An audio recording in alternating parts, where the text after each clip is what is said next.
ಕರಾವಳಿಗರ ಬಹುಮುಖ್ಯ ಕಸುಬುಗಳಲ್ಲಿ ಒಂದಾದ ಮೀನುಗಾರಿಕೆ ಮೇಲೆ ಸಬ್ಸಿಡಿ ದರವು ಗದಾಪ್ರಹಾರವಾಗಿದೆ. ಸೀಮೆಎಣ್ಣೆ ದರ ನಿರಂತರ ಏರಿಕೆ ಮತ್ತು ಸರ್ಕಾರದ ಸಬ್ಸಿಡಿ ಸ್ಥಗಿತದಿಂದ ಕರಾವಳಿ ಪ್ರದೇಶಗಳಲ್ಲಿ ನಾಡದೋಣಿ ಸೇರಿದಂತೆ ಸಣ್ಣ ದೋಣಿಗಳ ಮೀನುಗಾರಿಕೆ ತೀವ್ರ ಸಂಕಷ್ಟಕ್ಕೆ ಸಿಲುಕಿದೆ. ಔಟ್ಬೋರ್ಡ್ ಇಂಜಿನ್ಗಳ ಮೇಲೆ ಅವಲಂಬಿತರಾಗಿರುವ ಈ ದೋಣಿಗಳಿಗೆ ಸೀಮೆಎಣ್ಣೆ ಜೀವಳವಾಗಿದ್ದು, ಇಂದಿನ ದುಬಾರಿ ದರದಿಂದ ಮೀನುಗಾರರ ಬದುಕು ಅಸ್ತವ್ಯಸ್ತವಾಗಿದೆ. ಈ ಕುರಿತಾದ ಒಂದು ಸ್ಟೋರಿ ಇದೆ ನೋಡಿ. ಉಡುಪಿ ಜಿಲ್ಲೆ ನಾಡದೋಣಿ ಮೀನುಗಾರಿಕೆಗೆ ಹೆಸರುವಾಸಿಯಾಗಿದ್ದು, ಜಿಲ್ಲೆಯ ಬಹುತೇಕ ಕರಾವಳಿ ಗ್ರಾಮಗಳಲ್ಲಿ ನೂರಾರು ನಾಡದೋಣಿಗಳು ಕಾರ್ಯನಿರ್ವಹಿಸುತ್ತವೆ. ಗಿಲ್ನೆಟ್, ಕಂತ್ಲಿ ಸೇರಿದಂತೆ ಇತರ ಸಣ್ಣ ದೋಣಿಗಳು ಸಮುದ್ರಕ್ಕೆ ಇಳಿಯುತ್ತಿದ್ದು, ಇವೆಲ್ಲವೂ ಔಟ್ಬೋರ್ಡ್ ಎಂಜಿನ್ಗಳ ಮೂಲಕವೇ ಮೀನುಗಾರಿಕೆ ನಡೆಸುತ್ತಿವೆ. ಸೀಮೆಎಣ್ಣೆ ಇಲ್ಲದೆ ಈ ದೋಣಿಗಳು ಸಮುದ್ರಕ್ಕೆ ಇಳಿಯಲು ಸಾಧ್ಯವಿಲ್ಲ. ವರ್ಷಗಳ ಹಿಂದೆ ಪ್ರತಿ ಲೀಟರ್ಗೆ ಸುಮಾರು 35 ರೂಪಾಯಿ ಇದ್ದ ಸೀಮೆಎಣ್ಣೆ ದರ ಇದೀಗ 65 ರೂಪಾಯಿಗೆ ಏರಿಕೆಯಾಗಿದೆ. ಕೆಲ ತಿಂಗಳ ಹಿಂದಷ್ಟೇ 58 ರೂಪಾಯಿ ಇದ್ದ ದರ ತೈಲ ಮಾರುಕಟ್ಟೆಯ ಏರಿಳಿತಕ್ಕೆ ಅನುಗುಣವಾಗಿ ಮತ್ತಷ್ಟು ಹೆಚ್ಚಾಗಿದೆ. ಈ ದರ ಏರಿಕೆ ನಾಡದೋಣಿ ಹಾಗೂ ಸಣ್ಣ ದೋಣಿ ಮೀನುಗಾರರಿಗೆ ಭಾರೀ ಹೊಡೆತ ನೀಡಿದೆ. ಈ ಹಿಂದೆ ಆಹಾರ ಇಲಾಖೆ ಮೂಲಕ ಸಬ್ಸಿಡಿ ದರದಲ್ಲಿ ಸೀಮೆಎಣ್ಣೆ ವಿತರಿಸಲಾಗ್ತಾ ಇತ್ತು. ನೋಂದಾಯಿತ ಔಟ್ಬೋರ್ಡ್ ಎಂಜಿನ್ ಹೊಂದಿದ್ದ ಪ್ರತಿ ನಾಡದೋಣಿಗೆ ತಿಂಗಳಿಗೆ ಗರಿಷ್ಠ 200 ಲೀಟರ್ಗಳವರೆಗೆ ಸೀಮೆಎಣ್ಣೆ ನೀಡಲಾಗ್ತಾ ಇತ್ತು.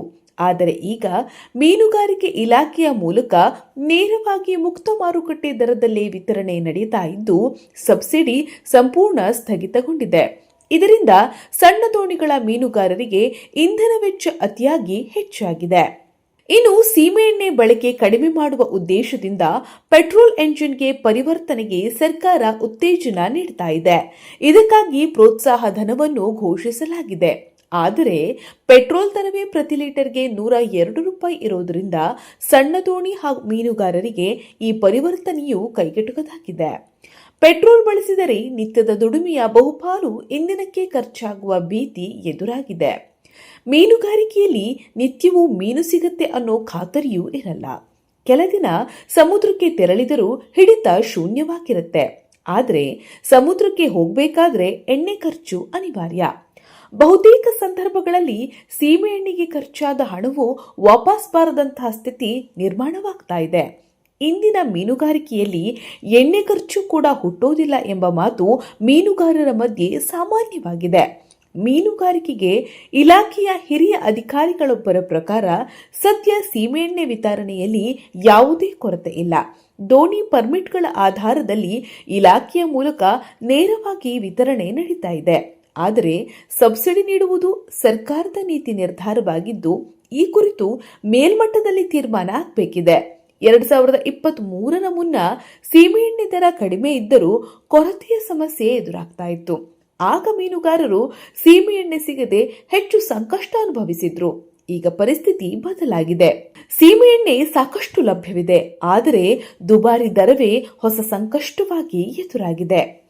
ಇವಾಗ ಕೆರೋಸಿನ್ ಸಿಗ್ತದೆ, ಆದರೆ ರೇಟ್ ಜಾಸ್ತಿ ಆಗಿದೆ. 58 ರೂಪಾಯಲ್ಲಿ ಕೆರೋಸಿನ್ ತಗೊಳ್ಬೇಕಾಗಿದೆ. ಕಷ್ಟ ಆಗ್ತದೆ ಸ್ವಲ್ಪ. ಯಾಕಂದರೆ ಈಗ ದೊಡ್ಡ ದೊಡ್ಡ ದೋಣಿಯವರಿಗೆಲ್ಲ ಸ್ವಲ್ಪ ಏನೋ ಫಿಶಿಂಗ್ ಉಂಟ ತಗೊಳ್ತಾರೆ. ಆ ಚಿಕ್ಕ ದೋಣಿಯವರಿಗೆ ಏನು ಫಿಶಿಂಗ್ ಇಲ್ಲ, ಅವರು ಕೆರೋಸಿನ್ ಖರೀದಿನೇ ಮಾಡೋದಿಲ್ಲ, ಎಲ್ಲರೂ ಬಿಟ್ಟಾಗ್ತಿದ್ದಾರೆ. ಈ ರೇಟ್ನಲ್ಲಿ ಭಾರಿ ಕಷ್ಟ ಆಗ್ತದೆ. ಮುಂದೆ ಮತ್ತೆ ಜಾಸ್ತಿ ಮಾಡಿ ಮತ್ತು ಕಷ್ಟ ಆಗ್ತದೆ ಮೀನುಗಾರಿಕೆ ಮಾಡೋದು. ಮೊದಲೇ ಹಿಂದೆ 34-35 ರೂಪಾಯಿ ಇತ್ತು ಸಬ್ಸಿಡಿ ಕಟ್ಟಾಗಿ ಬರ್ತದೆ. ಈಗ 58 ರೂಪಾಯಿ ಆಗಿದೆ. ಸರ್ಕಾರದಿಂದ ಬೇಡಿಕೆ ನಮ್ಮ ಮೀನುಗಾರರು, ಬಡ ಮೀನುಗಾರರು ಕೇಳೋದಿಷ್ಟೇ, ಆದಷ್ಟು ರೇಟ್ ಕಮ್ಮಿ ಮಾಡಿ ಕೊಟ್ಟರೆ ನಮಗೊಂದು ಅನುಕೂಲ ಆಗ್ತದೆ. ಯಾಕಂದ್ರೆ ನಾವು ದುಡ್ದಿದಂಥ ಮೀನಿನಲ್ಲಿ ಬಂದಿರುವಂಥ ಸಂಪಾದನೆ ಎಲ್ಲ ಪೆಟ್ರೋಲ್ ಮತ್ತು ಕೆರೋಸಿನ್ ಆಯಿಲ್ಗೆ ಹಾಕಿದರೆ ನಮಗೇನು ಸಿಗ್ತಾ ಇಲ್ಲ.